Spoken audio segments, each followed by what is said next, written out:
Dito naman tayo mga kababayan. Sa mga hindi pa nakapag-like dyan, like po kayo, no? Pantay po natin yung like. 3,000 tayo, 500 pa lang yung like. Baka naman. Sabi ni Pokemon Pikachu, putang ina, paano ka papaniwalaan kung hindi nga totoong pangalan at hindi mo totoong mukha ang nandyan? Sabi dito, sa korte at abogado lang kayo maniwala, huwag sa content lang. Poki ng ina, kung ako papipiliin, mas maniwala ako sa content. Bakit? Bawat content dito may pruweba. Sa korte, kahit alam mo na nagnakaw, kahit alam mo na 7 artikulo, yung impeachment, i-dismiss pa. Ngayon, tanungin kita Pokemon Pikachu na isang DDS na bobo. Paano mo makonvince ang mga kakamping at loyalista na nanonood sa akin ngayon na maniwala sila sa korte at sa abogado? Kung mismong yung nasa korte at yung nasa abogado, yun pa yung magpapadismiss na alam naman ng taong bayan kung hindi masabi-sabi kung saan dinala ang pera sa confidential fund. 'Di ba? Kahit ako, isang ordinaryong tao, bakit ako maniniwala sa abogado at sa husgado kung sila mismo tutol na ma-impeach si Sara? 'Di ba? Yan ang problema sa inyo. Papaniwalain mo sa abogado, papaniwalain mo sa husgado. Ipukin ng ina, yung abogado nga sa Pilipinas, ayaw nga tumulong sa ating bansa, ayaw nga tumulong sa ating presidente, kaya nga pinalitan at sinibak. Diba? Soljen Guevara. Yung abogado nga dyan ni Tebes. Alam niyo makasalanan si Tebes, abogado pa rin. Hindi ko nilahat, abogado Kay Marcoleta nga lang 2,000 na consume na kuryente libre. Asaan? Nakapanumpa na, ilang linggo nang nakalipas. Di ba? Kaya alam mo sa totoo lang Pokemon Pikachu, kung kabubuhan lang naman ang ipagkalat mo dito sa aking live, huwag mo nang ituloy. Bakit? Mapapahiya ka lang. Tandaan mo, ito si Kent Garcia. Matagal na tong trabaho ni Kent. Di ba? Dito tayo, mga kababayan, kay Sara Duterte at kay Leni Robredo. Ito na, mga kababayan. Noon, kung naalala ninyo, mga kababayan, si Sara Duterte, tinawag niya na peking Vice President si Leni at tinawag din ni Digong na si Leni daw ay lutang. Di ba? Tama ba ako, mga kababayan? Is it wrong or not? Is it wrong or correct? Yung aking sinasabi, mga kababayan. Noon, tinatawag ni Sara si Leni na lutang at peking Vice President. Pero ngayon, mga kababayan, tatanungin ko kayo, sino ang mas may silbi? Si Leni o si Sara? Di ba? Bakit hindi natin subukang i-research at tignan comparison kay Leni at Sara? Di ba? Leni versus Sara achievement. Dito natin malalaman. Achievement, mga kababayan. Kasi, actually, sa totoo lang sabi ko nga, eto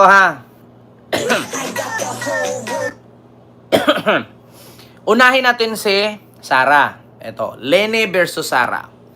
Sara Duterte, Vice President of Republic of the Philippines, former Mayor of Davao City, 3 terms lawyer. Lawyer daw. Former Secretary of Education, former Regional Chairperson, hugpo ng pagbabago, military reservist, at advocate of peace and order programs, political strategies, strong supporters of federalism. Ayan, key figure in strengthening Duterte's political influence, lead Davao City Infrastructure Economic Growth Initiative. May kaso nga si Bongo dito Prominent Speaker of National Security and Governance. Ayan, oversaw disaster response and public safety program in Davao. Expand public health care and social welfare program in Davao, strengthen local business and investment. Climate in Davao maintained high public approval ratings through political career. Dito tayo kay Leni. Former Vice President, Congresswoman, lawyer, social development advocate, NGO leader. Yan lang si Leni na tinawag ni Sarang lutang. Ngayon, ang tanong, bakit sa lahat ng dumaang Vice President ng Pilipinas, si Sara Duterte lang ang bukod tanging kauna-unahang Vice President na mai-impeach? Di ba? Bakit ka lang din na naman comparison kay VP Sara and kay VP Lenny. Pakinggan natin ang taong to regarding daw sa kay VP Lenny and VP Sara. Eto na mga kababayan. Confidential expenses. 125 million Sara Duterte, Lenny Robredo, 0. Walang confidential fund si Lenny Robredo nung siya ay Vice President. Pero si Sara, 125 million ubos in just 11 days. 500 million confidential fund from Office of the Vice President and the Department of Education. Kay Mama Lenny, wala. 0.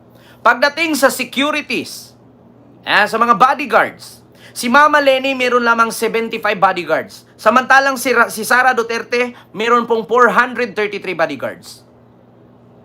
Diba? Ang layo.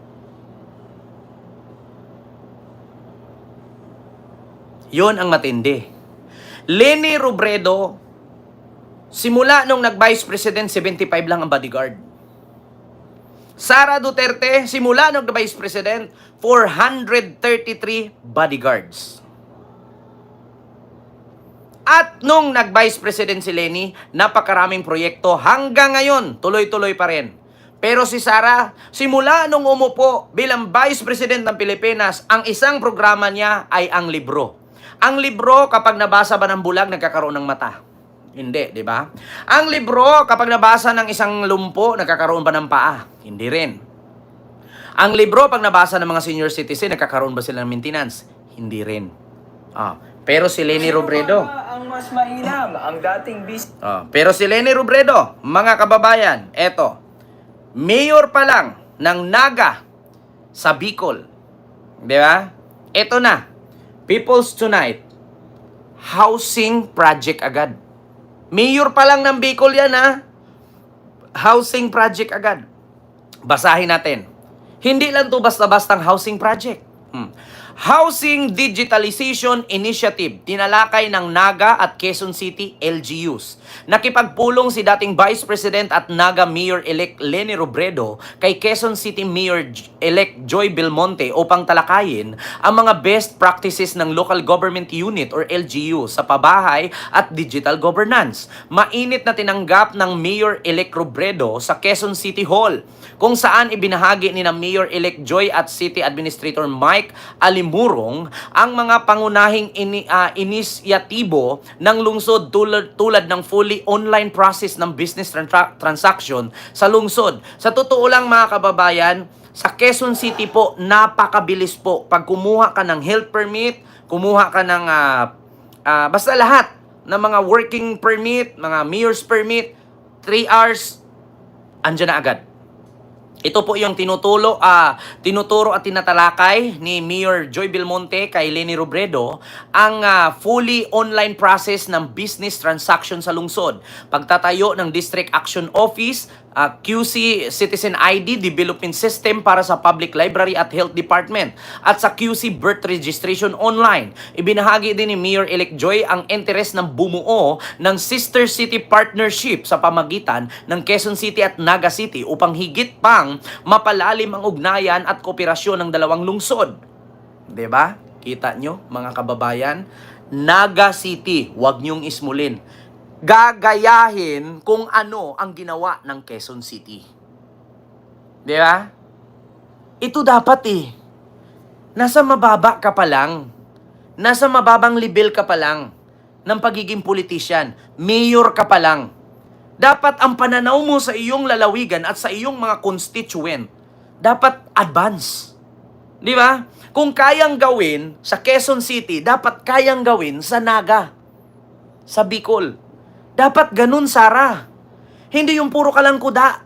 Pasyal dito, pasyal doon, allowance dito, allowance doon. Saan galing? Sa taong bayan. Hindi ka ba nahihiya?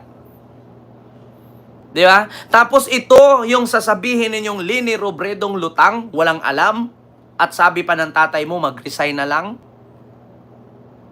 Di ba? Tignan mo ngayon. Yung sinabi mong peking Vice President noon, mas may saysay at makabuluhan at may silbi kaysa sayo ngayon. Tignan mo. Vice President ka nga, pero nakatatak sa isipan ng mga anak mo kung ano ang kabulastugang ginagawa mo. Biruin mo, proud kang tawaging Vice President ka, pero wala kang kwenta. Di ba? Proud kang tawaging Vice President ka, pero wala kang proyekto. Hindi ka ba nahihiya?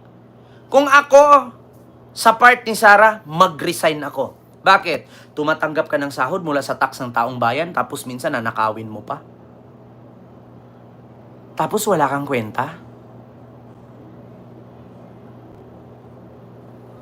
Di ba? How comes na nangyari sa ganyan?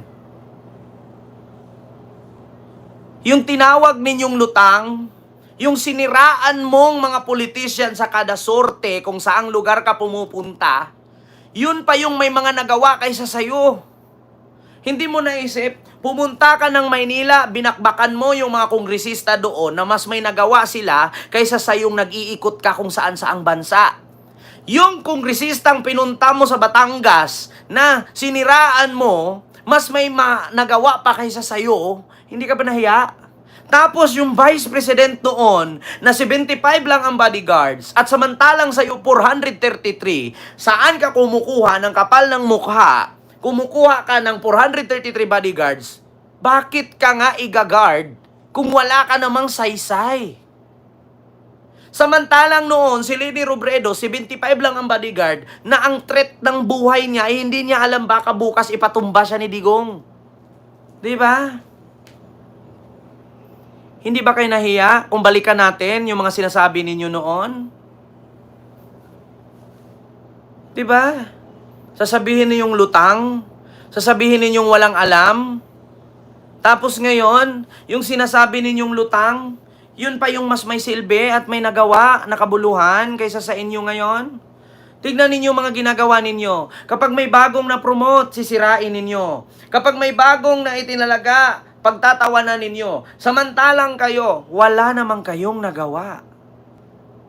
Kundi ang puro kuda, puro yaw-yaw. Pag may mali sa lugar ninyo, isisisi ninyo sa presidente. Samantalang kayo, tumatanggap naman kayo ng sahod. Diba? Kapag may kapalpakan sa bansa, isisi ninyo sa presidente. Samantalang kayo, sinasahuran din naman kayo. Kapag dumami ang droga, sisihin ni Baste, presidente. So anong kwenta niya pagiging mayor sa Davao? Kapag nagkakadeleche-leche ang road rage sa ibang lugar, ang sisihin nila, presidente. Samantalang may mga tinalaga namang LGU doon. Diba? Biruin ninyo, yan ang sakit ng mga Duterte, mga kababayan. Kapag binaha ang lugar nila, sisihin presidente. Kapag nilindol ang lugar nila, sisihin presidente. So anong kwenta nila? Diba? Tignan mo, nakakahiya ka. Sinuportahan pa naman kita noon, nung panahon na Vice President si Mama Leni, at grabe pa ang sabi ko, lutang. Samantalang yung lutang na sinasabi mo, yun pa yung may pakinabang, kaysa sa'yo, disente daw di umano. Pero tignan mo, sinuka ka na ng taong bayan. Di ba? Tama ba ako, Mr. Chair? Di ba?